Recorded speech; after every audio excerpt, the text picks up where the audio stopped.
that's kind of why I've been gone for so long. And when I woke up this morning, I just really felt in my heart that this was the time to come back to YouTube. Hey guys, it has been a minute. If you clicked on this video, you probably already know who I am because I don't think any new subscribers will be watching this video. But if you did happen to click on it, my name is Kristen. I am a physical therapist. I graduated last May, so I guess I technically still am a new grad physical therapist, and I am actually finishing up my residency program right now. I'm doing a women's health residency to specialize in lymphedema and pelvic floor, and I actually finish in like 4 weeks, which is crazy. But if you are a subscriber, you know that I have not posted since December, which it was not planned at all, and I also didn't plan anything to say in this video. I really just want to kind of speak from the heart and say like what comes to mind in the moment, if that makes sense. I haven't posted since December, and like I said, it was not intentional. I just kind of, every week that passed, didn't feel up to filming. And if you watch back my past few videos before I stopped posting, I recently went back and watched them. I kind of talked about it a little bit, how I didn't really know what to film anymore because my channel, when I was in grad school, my vlogs were different every single week. I was studying for different exams. We were doing different things in class. So I feel like my life was more interesting. And when I was in grad school, it was kind of throughout the COVID pandemic. So my whole life really did revolve around physical therapy school. So as a result, that is what my channel was focused around, and that's how I really grew my following. So fast forward to when I graduate last May and start working, I just felt like I didn't know what to do with my life, if that makes sense. I felt like all I had known for the past 4 years was physical therapy, and here I am starting my new grad job day in, day out, treating patients, and I would come home from work and I would be so exhausted and mentally drained from talking to people all day and trying to help them with their pain levels and such. And the last thing I wanted to do, honestly, was vlog and talk more about physical therapy. I guess if I had to say why I took a break, it's because I just needed to kind of find myself outside of being a physical therapist. I truly think that this break was really, really good for me. I started hanging out with my friends and family more. I started exercising regularly again. I basically made PT my job, and yes, I love it so much, and I definitely put 110% into my job and my patients, but I feel like now it's not my entire life. So now I'm kind of having this dilemma where I have these subscribers who are expecting me to post about my life as a physical therapist, and then there's me not really wanting to talk about PT when I'm not in work. And also that comes into kind of the whole HIPAA thing. I also can't really share a ton about my patients and the types of patients that I'm seeing day to day, because if I was a patient, I wouldn't want to go online and see someone talking about my like very intimate pelvic floor dysfunction case on the internet. I just don't think that's really appropriate. So that's kind of why I've been gone for so long. And when I woke up this morning, I just really felt in my heart that this was the time to come back to YouTube. Yesterday I got an email saying my application for my WCS exam was approved. So if you don't know what the WCS is, basically it's the board certified specialization in women's health physical therapy. And in order to take it, you either have to do a residency program like I'm doing, or you have to have a certain amount of hours of specialty practice. So since I did the residency exam, I could apply for the WCS, and the application, first of all, it's like $535, which no one told me, and I was absolutely shocked. And that's just for them to review your application. And it's this giant case study that took me forever. That was another reason I wasn't posting, is because my residency program was also taking up a ton of my time. And I just honestly felt like vlogging would kind of like slow me down in getting things done, because I have 40 hours of patients. I have 5 to 10 hours of residency work on top of that, and that WCS application took me like several months to finish.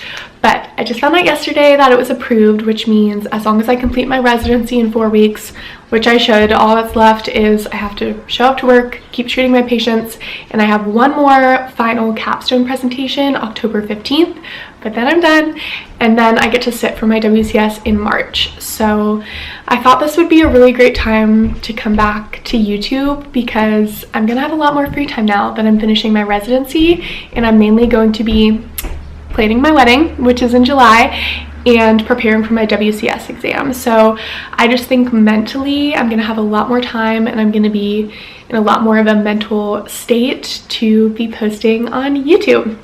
I have so much to update you guys on, and I don't even know where to begin. So I think what might be a good idea is to take out my phone and kind of do a little recap of each month from January till now, since I haven't posted since then.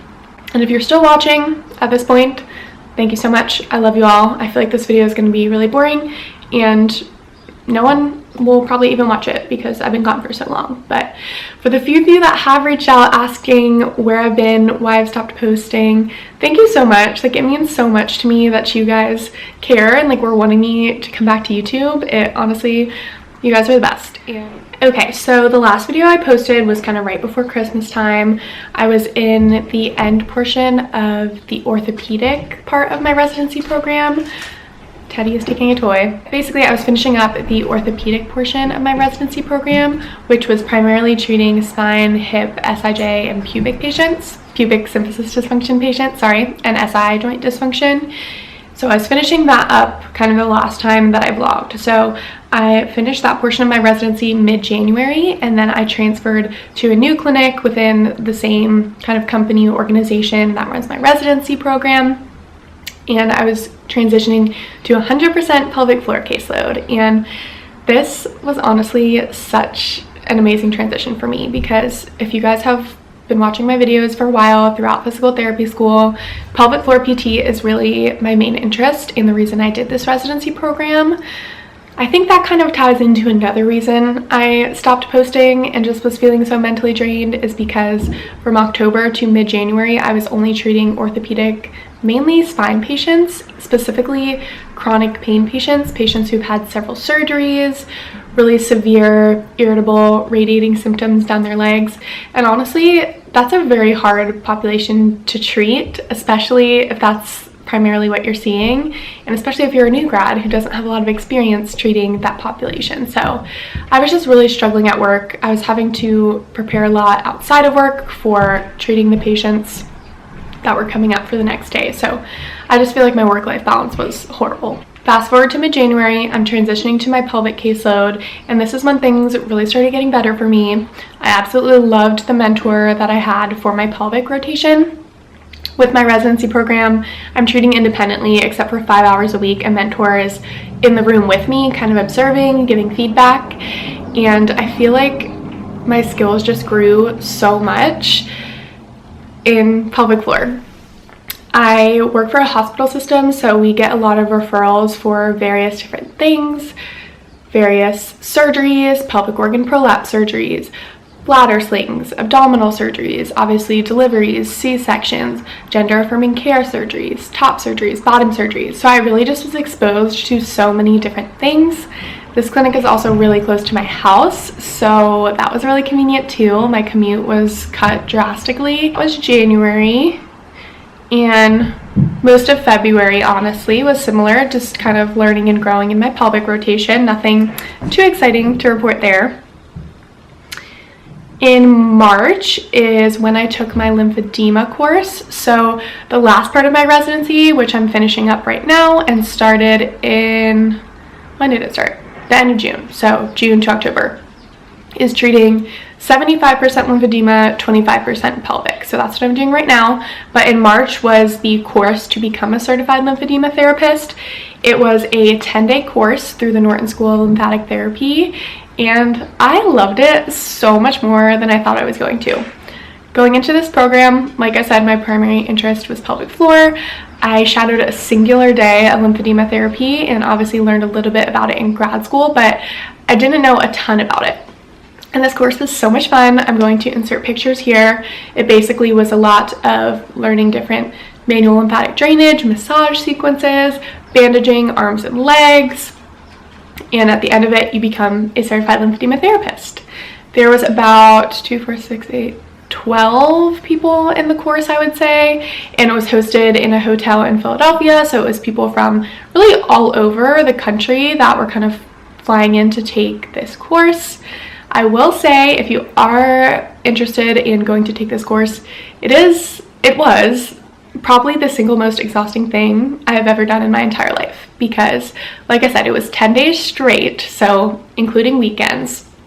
And the course started on a Saturday. So I had worked that whole Monday to Friday leading up to the course. And then the class was 10 days, ending on a Sunday. And then I had to work again the whole next week. I actually did take off Monday, but then was back like Tuesday. So it was so exhausting. The days were really long, almost 10 or 11 hours, and you really are up on your feet and moving, but you really bond with all your classmates. I think it's kind of like a little trauma bond, but I learned so much in a short period of time, and leaving that course, I really felt like I knew how to treat a lymphedema patient. So that was in March, the end of March specifically. Oh my gosh, Poppy. Hi, baby. Hi. I wasn't going to talk about this until May, but since Poppy just hopped in the camera, I figured we could explain now. If you watched my last couple of vlogs, you would know that I got a kitten. If you watched my last couple of vlogs before I took a break from YouTube, you likely would have seen my kitten Bella. My fiance Austin and I got her last July, and she was just a little baby kitten that we got from the SPCA, and she was such a little angel. She very unexpectedly passed away in May, so that was another really hard thing that I was going through during my absence from YouTube, that again just made me not want to film and not want to come back, because just the more I share about her passing, the more real it becomes. Yeah, I'm not going to get into the details, but she passed away very unexpectedly. It was horrible. It happened over Memorial Day weekend when Austin and I were supposed to go out of town right before we were about to leave. We canceled our weekend plans. We were in like really upset for like that whole weekend, and obviously longer after that. And as we were starting to kind of like cope and grieve, we realized we do want to get another cat, because there's so many cats that are overcrowding shelters. We really became cat people through having Bella, and we have all of the supplies and the means for a cat, so we started looking at rescues, and we adopted little Poppy here. And I'll insert some pictures because you can't really see her, but she only has a little quarter of her tail. She was found injured and they had to amputate it, but it's so cute and it doesn't bother her whatsoever. Like, it's not sensitive, painful. She walks totally fine. She's estimated to be about 1.5 years old. Let's go back to March. So end of March, Norton course through the first week of April. After that, I had one of my best friend's bachelorette trips in Nashville. That was really fun. And then I got my wedding dress the end of April. That was also really fun. Keep in mind, this whole time I'm still in my pelvic rotation, so not much to report work-wise. May, I went to Georgia again for my best friend, one of my best friend's bridal showers, Amber, whose bachelorette trip I was at the month before. I also had another bridal shower for a high school friend. Honestly, there was a lot of wedding stuff that went on in my life. I got my wedding band that month, and that is also when Bella passed away, sadly. So coming into June, Amber's wedding was in June, again in Georgia, so a lot of traveling during these past couple months. And June 21st, that's when we got Poppy, and that's also when I had my lymph skills check off, so I had to go to the clinic within my company that the lymphedema team leader works at, and she had to kind of check off my skills for bandaging and lymphatic drainage. July was really fun. I went to the Jersey Shore beaches for a few weekends with my friends, which was really fun. I had a wedding, and this is also when I started treating lymphedema. And the lymphedema portion of my rotation, the mentorship's a little bit different. I'm with a mentor more than 5 hours a week. Since the skill set is so new to me, I need more mentorship and assistance. The clinic that I'm at sees primarily breast cancer related lymphedema and lipedema, which if you're not familiar with lipedema, it is a abnormal fat distribution disorder, which is treated very similarly to lymphedema. It's really interesting, and I could do a whole video talking about the differences between lipedema and lymphedema, but the clinic is great. I have 3 different mentors. They're all amazing, and I've been doing this for a really long time. And honestly, it's just so refreshing to see patients who are not in chronic pain, first of all, because lymphedema is not painful, so most of the patients are just coming in to manage their swelling rather than to improve pain, which is really refreshing. And it's just so satisfying to see these patients get better really quickly. Bandaging and manual lymphatic drainage are kind of the gold standard for lymphedema treatment, so as long as you do everything in the sequences and the way you're supposed to, the patients do get better. It pretty much brings us to kind of present day, because August, I was in my lymphedema rotation. I had a weekend trip to South Carolina, a little college friends reunion. I had one of my friends' bachelorette trips in the Finger Lakes. Like I said, I only have a few more weeks of my residency. I don't know where the future of this channel is going to go. I have thought about kind of transitioning into more like medical advice sort of videos, talking about different pelvic floor conditions, lymphedema conditions, advice for pregnancy and postpartum, just trying to provide more resources for people that are like reputable for those populations. But I have like major imposter syndrome. I hope to see you guys soon. I can't commit to weekly uploads quite yet at this point, but I promise you I will not be gone for 10 months again. And again, I just wanted to thank you guys so much for supporting my channel and supporting me in my absence. It really, really means the world to me. You are all the best, and I hope physical therapy school is going well for those of you who are in PT school and for those of you who are new grads as well. I hope you guys are absolutely crushing it. Thank you guys so much for watching, and I will talk to you guys in my next video. Bye, friends.